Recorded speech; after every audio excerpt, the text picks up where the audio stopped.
اور چاچا جو تھے وہ ملٹری پولیس میں تھے, انہوں نے بھی فوج میں جا کر پڑھا تھا, تو وہ خود بھی ایک علم دوست اور علم سے محبت کرنے والے تھے. ان کا بھی ایک موٹو تھا کہ بھائی بچوں کو پڑھانا ہے. تو ان دو ہستیوں نے مجھے جو ہے موٹیویٹ کیا کہ میں پڑھوں, اور اس کے بعد باقی اساتذہ کا بھی میں مشکور ہوں کہ پھر میں اپنی لائف آپ نے دیکھ لیا کہ کتنی اسٹرگل کے بعد میں اس لیول پر آیا ہوں.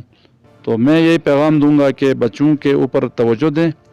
صرف تعلیم جو ہے وہ کوئی چیز نہیں ہوتی ہے, صرف تعلیم کوئی چیز نہیں ہے, بلکہ تربیت بھی جو ہے وہ اہم حصہ ہے. تو اس دور میں ہم دیکھتے ہیں کہ جگہ جگہ پبلک سکول کھل گئے ہیں. میں تو کہتا ہوں کہ یہ مشرومز کی طرح کھل گئے, لیکن ان کی تربیت کا جو پہلو ہے وہ ابھی رہتا ہے, تشنہ رہتا ہے. تو اس پہلو پر زیادہ زور دینے کی ضرورت ہے. ایک دوسرا میرا خیال ہے کہ باپ سے بھی زیادہ ماں کا اہم رول ہوتا ہے. تو بچوں کی تربیت میں اگر ماں جو ہے وہ دلچسپی لے, اور تو کوئی وجہ نہیں ہے کہ بچے جو ہے وہ اچھے معاشرے کے اچھے افراد بنیں گے. ایک دوسرا مقصد ہم نے یہ بنایا ہوا تعلیم کا صرف نوکری یا ذریعہ معاش, یہ بات نہیں ہے. تعلیم انسان کو جو ہے وہ جو ہے پہچان دیتی ہے, انسان کو اچھے اور برے کی تمیز دیتی ہے, معاشرے کے ایک اچھا فرد بنتا ہے, چاہے وہ جس شعبے میں بھی جائے. اگر اس کی تربیت اچھی ہوگی, تعلیم اچھی ہوگی, تو وہ یقیناً معاشرے کے لیے ایک مفید فرد پڑتا ہے. اللہ کے فضل سے میرے 9 بچے ہیں, اور آخری بچہ جو ہے میرا چھوٹا بچہ ابھی حال ہی میں کوئی اس سال 2-3 مہینے ہو گئے ہیں, تو اسوا پبلک سکول میں سلیکٹ ہوا ہے, وہ وہاں چلا گیا ہے. باقی سب میرے بچے اس وقت کچھ فارغ ہو چکے ہیں, جاب میں لگے ہوئے ہیں. میرا اب ایک بچی ادھر سائیکیٹرسٹ ہے DHQ ہاسپٹل میں, ایک بیٹا میرا ڈاکٹر ہے, ریڈیالوجسٹ ہے, اور وہ وہ کیا کہتے ہیں FCPS پارٹ 2 کر رہا ہے لاہور سے. کوئی ایک بیٹی بھی میری انجینئر ہے, وہ LGNRD میں لگی ہوئی ہے. اور ایک اور بیٹا میرا ویٹرنری ڈاکٹر ہے.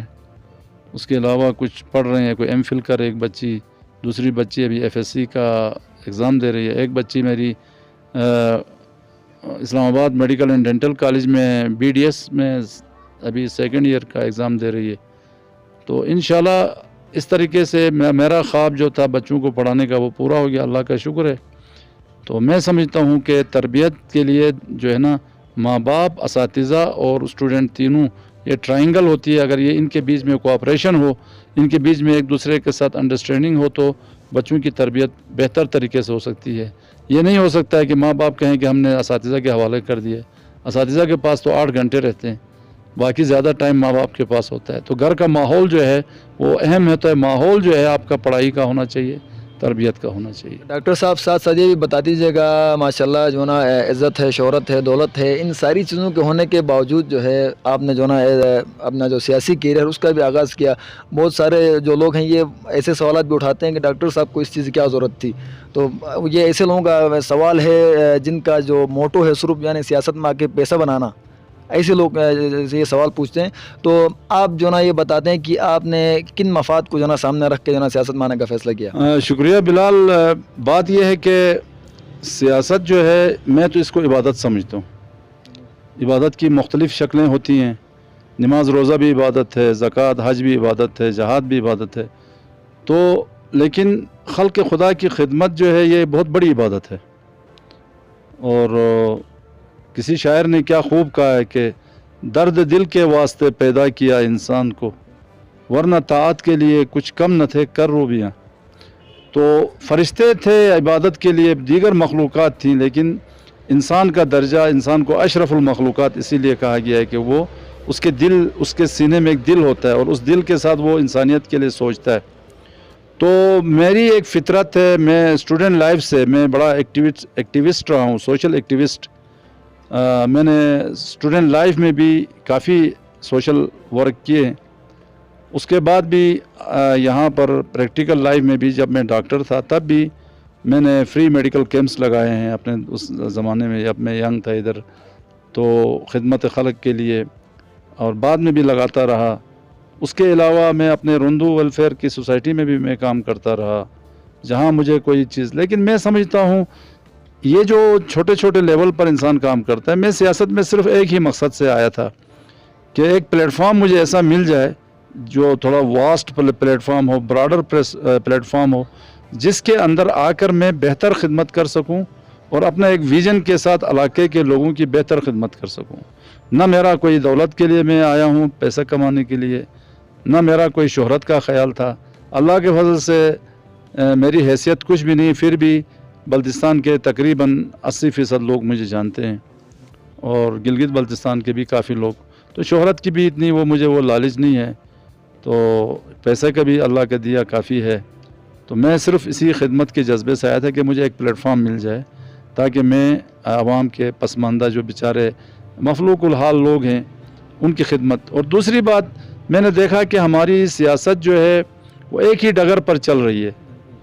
وہ سیاست کیا ہے کہ جی کھمبے کی سیاست ہے، کلوٹ کی سیاست ہے، ٹرانسفر پوسٹنگ کی سیاست ہے، بس اس سے ہٹ کر جو ہے جو نمائندہ ہے اس کا اور کوئی کام نہیں ہے۔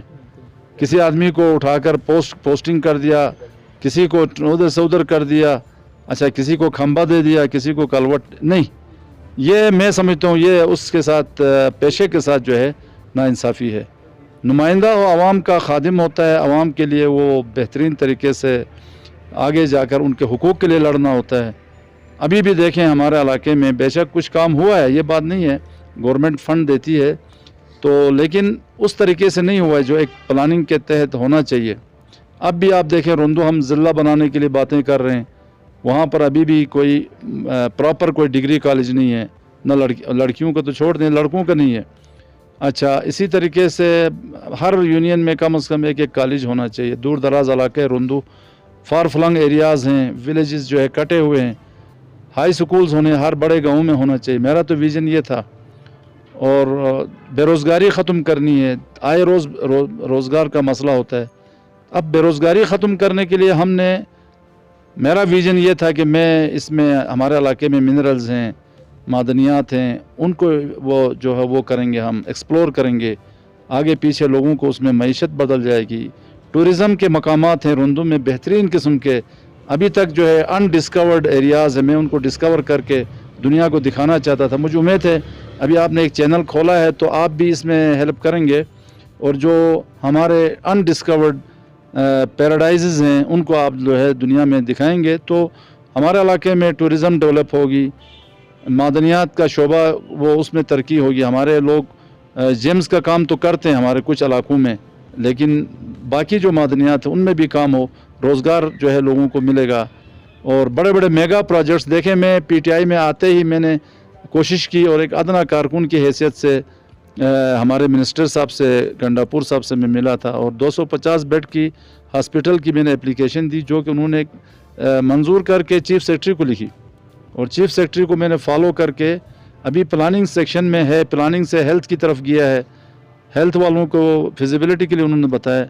تو شاید روندو کو 250 بیڈ تو نہ دیں، لیکن میرا اپنا خیال ہے اگر ہم لوگ پرسو کریں گے، کوشش کریں گے تو کم از کم 100-150 بیڈ کا ایک ہاسپٹل بنے گا۔ روڈ پر آپ نے دیکھا، آئے روڈ پر ہمارے اس روندو جو اسکردو روڈ ہے، روندو کے دل سے گزرتی ہے، اور اس کے اوپر آئے روز حادثات ہوتے ہیں۔ ابھی حال ہی میں ایک کوسٹر کا آپ نے دیکھا، کتنا دلخراش واقعہ تھا کہ وہاں پر پتھر کے نیچے دب کر اوپر سے ملبے کے نیچے کیما ہو گئے تھے وہ سارے لوگ۔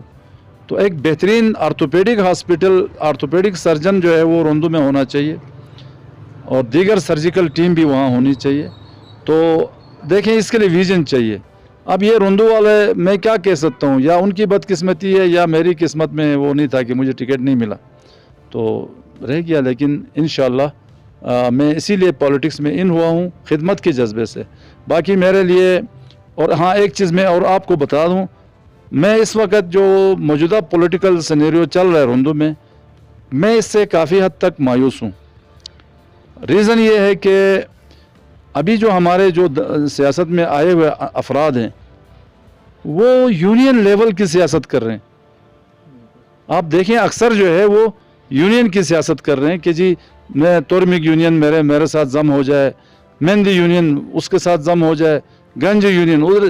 یہ دیکھیں ان کو تو پھر جی بی لیول کے نمائندہ ہی نہیں بننا چاہیے، ان کو سمپل ایک ڈسٹرکٹ لیول کا یا ایک یونین لیول کا نمائندے کے لیے اپلائی کریں،